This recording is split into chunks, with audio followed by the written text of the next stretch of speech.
Très chers téléspectateurs de 14 TV Gabon, bonsoir. Soyez les bienvenus pour ce flash d'information du mardi 27 septembre 2022.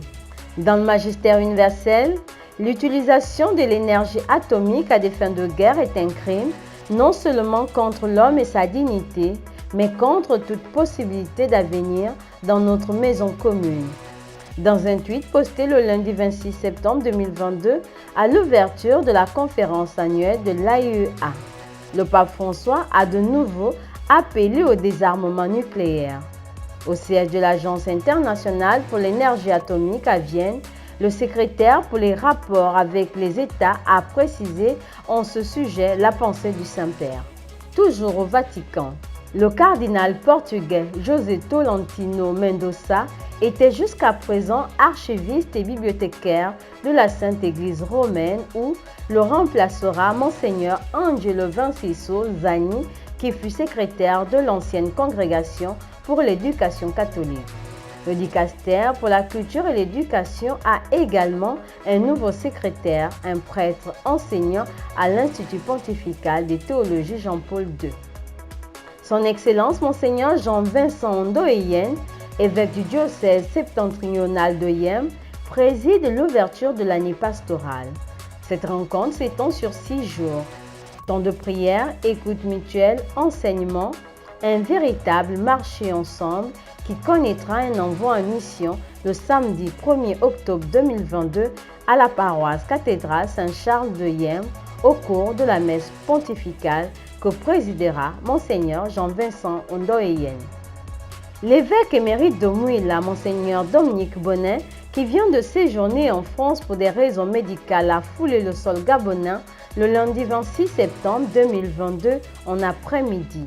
Il a été accueilli par le secrétaire de la conférence des évêques du Gabon qu'accompagnait le curé de la paroisse Saint-Michel d'Nkembo, le père Lucius Sagna, de la congrégation des pères du Saint-Esprit.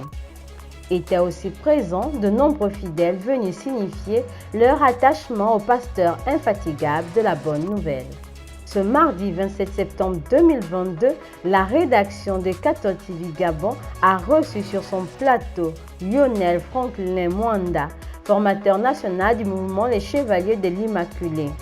Le but de cette rencontre était de présenter le dit mouvement et ses activités pour la nouvelle année pastorale 2022-2023.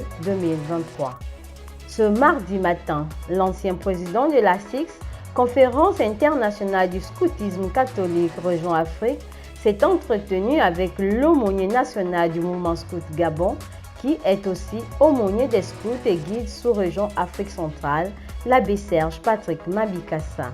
Le but de cette rencontre, s'enquérir des dernières avancées du mouvement, échanger sur la mise en place des modalités et les recommandations du dernier symposium du mouvement scout qui s'est tenu à Dakar. La rentrée des classes est une période de l'année qui connaît de véritables contraintes sur le plan du transport, du fait de la rareté des moyens de transport à certaines heures de la journée et des embouteillages. Avec l'arrivée de la saison des pluies, la situation est encore plus désagréable pour les élèves qui doivent rallier leurs différents établissements. Ce fut le cas ce mardi 27 septembre 2022 sur la Nationale 1 où automobilistes et usagers ont vécu des moments difficiles pour se rendre dans leurs différents lieux d'activité. Saint du jour, Vincent de Paul, fondateur des prêtres de la mission et des filles de la charité, est l'un des maîtres de la spiritualité française du XVIIe siècle. Il est également le type achevé de la charité chrétienne qui va au-devant de toutes les misères pour les secourir, car elle découvre dans le visage de tout être souffrant les traits de son Seigneur. Bonne fête à tous ceux qui se prénomment Vincent de Paul. Tous nos vœux à l'ordinaire de Yem, Monseigneur Jean-Vincent. Très chers téléspectateurs de 14 TV Gabon, c'est ainsi que se referme le flash d'information de ce mardi 27 septembre 2022. Nous vous remercions de l'avoir regardé. En route pour les 200 ans de notre Église, gardons la foi, l'espérance et la charité.